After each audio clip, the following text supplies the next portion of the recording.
Xo'p, akalar, qaranglar. Bizda bu yerda sell switch va buy switch bor. Engulfing o'zi qanaqa bo'ladi? Ya'ni bizda sell switch tushgan, to'g'rimi? Sell switch tushgandan keyin undan keyingi switch ochilgan va sell switchani tanasi bilan to'liq yorib o'tgan. Ya'ni mana bizda sell switchani maksimumi, sell switchani maksimumini tanasi bilan yorib o'tgan. Bu bizga imminni mana shu holat bizda engulfing hisoblanadi. Ya'ni sell switchani buy switchani sell switch, ya'ni qarama-qarshi switchlar bir-birini yorib o'tishi. Misol hozir bizda sell switchani buy switch tanasi bilan to'liq yorib o'tdimi, demak bizga buyga tasdiq beryapti. Hop, akalar, hozir sizlarga engulfingni boshqa nomlarini ham o'rgataman. Ya'ni nimaga buni o'rgataman? Sababi sizlar har xil nomni eshitishingiz mumkin, shuning uchun adashib qolmaslik uchun men sizlarga o'rgataman. Hop, qaranglar. Birinchi nomi shu hozir biz ishlatayotgan nom, ya'ni engulfing, ikkinchisi poglashение, uchinchisini sal oddiyroq qilib aytishadi, switch tanasi bilan yorib o'tishi. Hop, 3 xil nomi bor. Shuning uchun u boshqa joyda poglashение deb eshitsanglar yoki switch yorib qo'yibdi deb eshitsanglar, hayron qolmanglar. Bu hammasining ma'nosi bitta, aytilishi har xil. Hop, qaranglar. Bu yerda bizda engulfing hosil bo'ldi. Endi kirish modelini ko'rsataman sizlarga. Ya'ni tasavvur qilinglar, engulfing qilib buy switch bizda yopildi. Ya'ni o'sha bizga buyga tasdiq berdi. Bundan keyin sizda ikkita kirish holatinglar bor. Men o'zim opitimdan kelib chiqib buni sizlarga aytayapman. Ya'ni bu qayerdadir yozib qo'ygan qanaqadir seriozli qonun emas. To'g'risi o'zimni opitimdan kelib chiqib sizlarga buni aytayapman. Men ko'p holatlarda engulfing ishlatsam, engulfing bo'lgandan keyin, ya'ni engulfing qilgan switchdan keyingi switch ochilishini kutaman va u switch ochilgandan keyin men o'sha buzib o'tilgan, ya'ni engulfing bo'lgan zonaga atkat berishni kutaman. Ya'ni o'sha joyi o'zidan men buyga savdoga kiraman.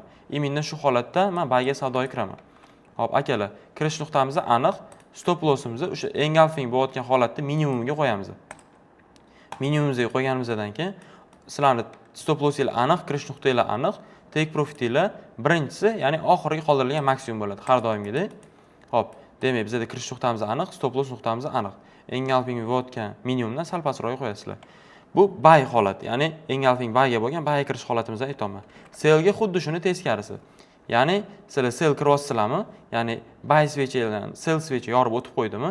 Stop lossinglar engulfing bo'layotgan holatda maksimumdan sal teparoqga qo'yasizlar. Take profitinglar bo'lsa, eng oxirgi qoldirilgan minimumga qo'yiladi. Hop, davom etamiz.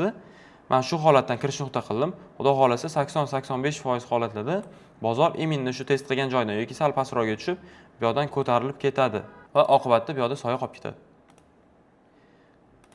Iminni shu holatda sizlarga kirishni maslahat beraman, sababi bu yerdan kirishni riski sizlarga ancha kamroq. Hop, akalar, endi ikkinchi holatini tushuntirib beraman, ya'ni ikkinchi kirish holatini. Hop, birinchisida biz test qilgan joyini kutyapdik, ikkinchisida qanaqa bo'ladi? Agarda bozorda kuch bo'lsa, impuls bo'lsa, keyingi switch ochilgandan ko'pincha bozor nima qiladi? Sirazi impuls beraveradi. Ya'ni pastga soya bermaydi, test qilmaydi, sirazi impuls beraveradi. Ko'pchilik mana shu holatiga ham kiradi. Ya'ni men switch ochilgandan sirazi kirish nuqta qo'yaradi. Ya'ni entry qo'yaradi. Men to'g'risi buni o'zim to'g'ri deb bilmayman, lekin noto'g'ri ham deb ayta olmayman. Sababi bu holatdan ham kirib foyda qilgan joylari bo'lgan ko'pchilikni. Shuni hisobiga sizlar o'zingizlarga qulayini tanlab olib, ya'ni bozorda bu strategiyani ko'rganingizdan keyin, bozorda bu narsani backtest qilib ko'rib chiqqaningizdan keyingina o'zingizlarga tanlab olsanglar bo'ladi, yoki bo'lmasa holatga qarab ish tutasizlar. Lekin o'zi aslida bizga riski kamroq, qulayroq varianti bu zonamizni test qilib berish, ya'ni probitiya bo'lgan zonani test qilib berish bizga ancha riski kamroq bo'ladi. Hop, endi sizlar bilan bozorda buni real grafikda ko'rib chiqamiz. Hop, akalar, ko'rishinglar mumkin. Hozir biz tirlarda 1 soatlik time frame'damiz.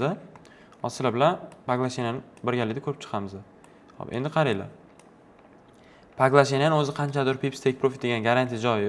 Endi biz o'zimizning o'sha har doimgi qoidamiz bo'yicha, ya'ni bilimimiz bo'yicha take profit, ya'ni buyga kirayotgan bo'lsak, oxirgi qoldirilgan maksimum, sell kirayotgan bo'lsak, oxirgi qoldirilgan minimumga qo'yishga harakat qilamiz.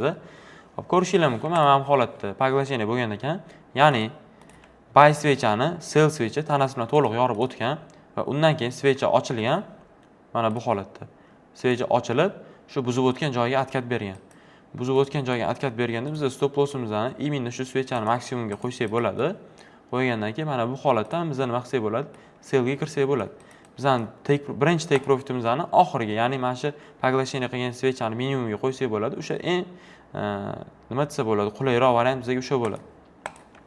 Mana shu yerga take profit qo'yilgan taqdirda ham o'z aslida bu narsa to'g'ri kelmaydi, sababi risk отношениямizda to'g'ri kelmay qoladi bu holatda. Ko'rishinglar mumkin, o'sha joydan ham 100 pip surib bergan. No, globalniy minimumga qo'yaman desanglar, bu holatgami, bu holatgami? Bozor bu ikkita take profitimizni ham urib bergan, to'g'riroq 3 ta take profitimizni ham urib bergan. Ya'ni ko'rishingiz mumkin, birinchi bizani ikkita take profitimizni olib berib, keyin bitta atkat qilib, undan keyin oxirgi take profitimizni olgan. Mana bu holatda ko'rishingiz mumkin, bittada reaksiya berib, bozor 280 pips take profitgacha, atak dalishi 350 pips yurib bergan. Men o'ylashim bo'yicha bu yomon rezultat hisoblanmaydi. Hop, mana ko'rishingiz mumkin, keyingi holatlarni ham birgalikda hozir ko'rib chiqamiz. Hop, mana yana bitta holat, akalar qaranglar.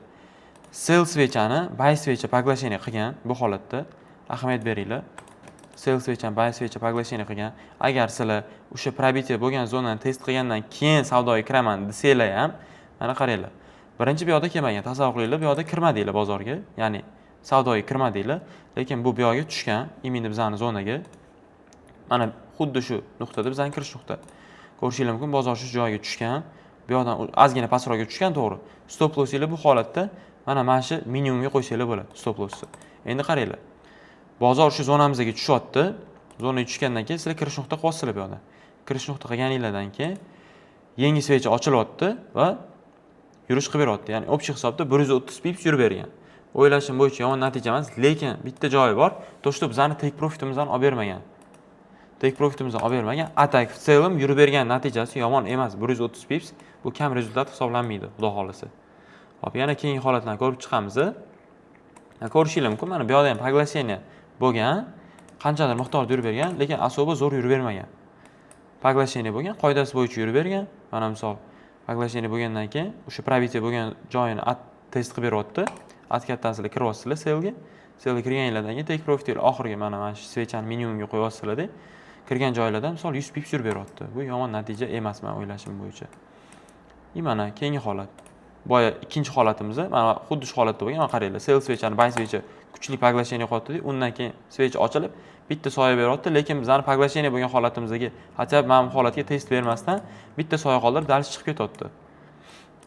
Endi kimdirlar mana shu o'ziga tasdiq topa olsa, обязательно savdoga kiradi. Tasdiq topolmagan odam savdoga kira olmaydi. Endi boshqa strategiyalar bo'yicha bu yoqda misol buyga tasdiq bo'lgan ekani, biz hozir sizlar bilan поглощение holatida ko'rib chiqamiz. Shu boshqa temaga o'tib ketmaymiz. Hop, bu holatda ham bizda поглощение bo'lgan ekan, ya'ni sell swechani buy svecha поглощение qilib qo'yibdi.